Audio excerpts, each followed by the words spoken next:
Hi welcome to Anjan Chera channel. This is the review of dacoit starring అడవి Seshu and Mrunal Thakur. విలనిజమే లేని villains Prakash Raj and Anurag Kashyap. Cinema ఎలా అనిపించిందని చెప్పే ముందు Hollywood కి ఖచ్చితంగా అడవి శేషు వెళ్తాడు. వెళ్ళడం ఏంటి వాళ్ళే పిలుస్తారు. ఆ క్యాపబుల్ ఉన్న వ్యక్తి అది ఈ సినిమా చూసాక ఫిక్స్ అయ్యాను పూర్తిగా. డెకాయిట్ ఒక ప్రేమ కథ. ఒక ప్రేమ కథకి న్యాయం చేశాడు కానీ డైరెక్టర్ డెకాయిట్ దొంగతనానికి న్యాయం చేయలేదనే నా ఒపీనియన్. డైరెక్టర్ ఎవరైనా కానీ అడవి శేషు ఆ మూవీలో ఉంటే ఖచ్చితంగా మూవీకి ఆ ఇంటెన్సిటీ ఖచ్చితంగా వస్తుంది. అది తీసుకొస్తాడు అడవి శేషు. అతని ఫేస్ లో కూడా కనిపించే ఇంటెన్సిటీ సూపర్ ఉంటుంది. ఆ సీన్ ఎంగేజ్మెంట్స్ కానీ సీన్ బోర్ కొట్టకూడదని అతను ఖచ్చితంగా ఇన్వాల్వ్ అవుతాడు స్క్రీన్ ప్లే లో. And it is awesome. The screen play is good. So ముందుకు తీసుకెళ్ళడం, ఫ్లాష్ బ్యాక్ తీసుకెళ్ళడం కానీ లేకపోతే నెక్స్ట్ ఏం జరుగుతుంది అనే దానికి మళ్ళీ ముందుకు రావడం కానీ ఇవి చాలా చాలా ఎంగేజ్ అనిపించే, బోర్ కొట్టడం లేదు. బట్ నాకు పర్సనల్ సినిమా నచ్చిందని చెప్పలేను, నచ్చలేదు అని చెప్పలేను. Just okay. అండ్ ఆ ఎక్స్పెక్టేషన్స్ కి రీచ్ అవ్వలేదు. చాలా ఎక్స్పెక్టేషన్స్ పెట్టుకున్నాను డెకాయిట్ మీద, ఎందుకంటే అడవి శేషు ఉన్నాడు కాబట్టి. ట్రైలర్ కట్ చాలా బాగుంది కాబట్టి. అడవి శేషు సినిమాలో వేరే సినిమాలతో పోలిస్తే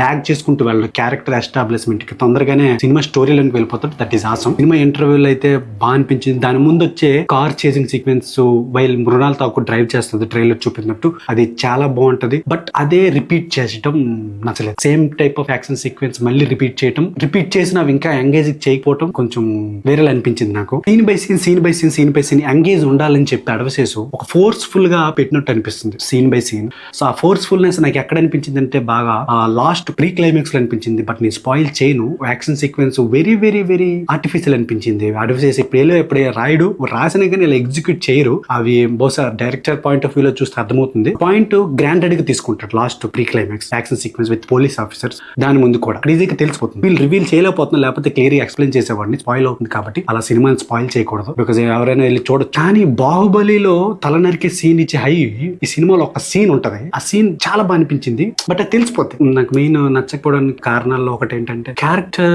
ని కన్ఫ్యూజన్ లో పెడతాడు డైరెక్టర్ అడవి శేషు ఎవరైనా కానీ. ఆ క్యారెక్టర్ ఏం చేస్తుందో కొంచెం మనకు అర్థం కాదు. హీరో క్యారెక్టర్ కానీ హీరోయిన్ క్యారెక్టర్ కానీ అవి కొంచెం కన్ఫ్యూజన్ పెడతాడు. ఒక వీడికి ఇష్టమా లేదా అవునా కాదా అని కన్ఫ్యూజన్ పెడతాడు. తర్వాత దాన్ని రెజల్యూషన్ చేస్తాడు. బట్ అది ఆ క్యారెక్టర్ డెవలప్మెంట్ లో ట్రాన్స్ఫర్మేషన్ లో కొంచెం తేడా కొట్టింది డెఫినెట్లీ. బట్ ఎంగేజ్ చేయడంలో మాత్రం అడవి శేషు ఎప్పుడు కూడా ముందుంటాడు. అతనికి హ్యాట్స్ ఆఫ్ చెప్పుకోవాలి. అడవి శేషు ఇలా తిప్పుతాడు, హెడ్ దొంగ కళ్ళు వేసుకుని ఇలా తిప్పుతాడు. అలాంటి ఎక్స్ప్రెషన్ ఏ హీరో ఇవ్వలేడు. I can bet. దానికోసం హాలీవుడ్ కి సూట్ అయ్యే personality, character, performance Adivi Seshu అంత బాగా యాక్ట్ చేస్తాడు. అడవి శేషు తగ్గట్టు ఏ మాత్రం తక్కువ చేయలేదు మృణాల్ ఠాకూర్. తను కూడా బ్రిలియంట్ యాక్టింగ్ చేసింది. యాక్షన్ సీక్వెన్సెస్ అయితే మంచిగా ఉన్నాయి, బట్ రిపీట్ అవడం వల్ల ఎంగేజ్ చేయలేదు. Same kind of action sequences. Main important negative is the villainism. Okay, Prakash Raj ఉన్నారు, ఒకళ్ళు ఉన్నారు. ఓకే, సో ఒక విలనిజాన్ని కొంచెం వెరీ గ్రాంటెడ్ గా తీసుకున్నారు. అతనిది విలనిజమే లేదు. బట్ ఎవరైతే విలనిజం అనుకుంటానో అనురాగ్ కశ్యప్, అతన్ని విలనిజం పూర్తిగా చూపించలేదు. నేను చెప్పాలనుకుంటున్నాను పాయింట్, బట్ స్పాయిల్ అవుతుంది,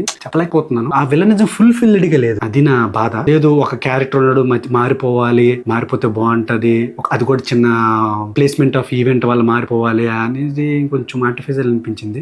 రియల్లీ అంటే రైటింగ్ ఆర్టిఫిషియల్ అంటే రైటింగ్ ఈజ్ డల్ అని అర్థం. సినిమా మొత్తానికి కన్నిపెట్టరు బీజిఎం తో వచ్చే సీన్ అయితే మాత్రం హైలైట్. ఆ బీజిఎం సూపర్. అది మళ్ళీ వస్తుంది నేను ఎక్స్పెక్ట్ చేశాను, రాలేదు. Of course it's watchable movie, but నీ ఎక్స్పెక్టేషన్స్ రీచ్ అవ్వలేదు. అడవి శేషుది అంటే చాలా మార్చారని చెప్పాడు అడవి శేషు ఇంటర్వ్యూలో సినిమా గురించి. సో మార్చడం వల్ల ఇది డబ్బు కొట్టిందా అని అనిపిస్తుంది. సో పెద్దగా అడవి శేషు ఎక్కడికి వెళ్లాల్సిన వ్యక్తి అతని సినిమాలు కూడా. బట్ ఈ సినిమా అక్కడికి వెళ్ళదేమో అని నా అంచనా. ఎక్స్పెక్టెన్స్ ఎక్కువే పెట్టుకున్నాను, బట్ ఓకే, మరి ఏం చేస్తాం, అలా అయిపోయింది మూవీ. మెయిన్ క్యారెక్టర్ ట్రాన్స్ఫర్మేషన్స్ లో చాలా లోపాలు ఉన్నాయి. క్యారెక్టర్ ఇలా వెళ్తది, ఇలా వస్తుంది, ఇలా వెళ్తది, ఇలా వస్తుంది. ఒక కమిట్మెంట్ లేదు క్యారెక్టర్ లో. అది నాకు ఫీల్ అవుతున్నాను నేను. అలా జంప్ చేయడం వల్ల క్యారెక్టర్ నచ్చకపోవడం వల్ల ముందుకు వెళ్ళలేదు. అండ్ గూఢాచార్య చూసుకుంటే క్యారెక్టర్ ట్రాన్స్ఫర్మేషన్ వేరే లెవెల్. ఒక అండర్స్టాండింగ్ ఉంటుంది క్యారెక్టర్ అంటే ఎవరు, ఆ అండర్స్టాండింగ్ ఇక్కడ మిస్ అయింది. సో మిస్ అండర్స్టాండింగ్ జరిగింది క్యారెక్టర్ అడవి శేషు డెకాయిట్ మూవీలో. సో డెకాయిట్ అనే దొంగ ఎలిమెంట్ కి చాలా తక్కువ స్పేస్ ఇచ్చాడు. ప్రేమ కథకి సూపర్, బట్ డెకాయిట్ అనే దొంగతనానికి చాలా తక్కువ స్పేస్. అంటే దొంగతనం చేసే విధానం కానీ, తెలివితేటలు కానీ, అవి కానీ అవన్నిటిని ముందు పెట్టడంలో విఫలమయ్యారు పూర్తిగా. ప్రేమ కథ సూపర్, అండ్ ప్రేమ కథని డెకాయిట్ రూపంలో చూపించే పాయింట్ ఇంతవరకు ఎవరు తీసుకురాలేదు. Brilliant point. బట్ డెకాయిట్ ని పక్కన పెట్టారు, దొంగతనాన్ని. ప్రేమ కథను హైలైట్ చేశారు. అండ్ ఎందుకనంటే ఈజీగా దొరికేయడం ప్రతిదీ కూడా. జస్ట్ సింపుల్ గా లడ్డు ముఖం మీద కనిపిస్తే హీరో దెబ్బలు తేలిపోయి కష్టపడ్డాడు అని కాకుండా కనిపించాలి క్యారెక్టర్ ఏం చేశాడు. క్యారెక్టర్ చేయడం వల్ల చుట్టుపక్కల ఎన్ని మారాయి అనేది క్యారెక్టర్ డిఫైన్ అవుతుంది. బట్ అది అవ్వలేదు. Okay, that's it. This is the review of dacoit. మీకు ఎలా అనిపించింది కామెంట్ చేయండి. అంజన్ చేరా ఛానల్ ని సబ్స్క్రైబ్ చేసుకో.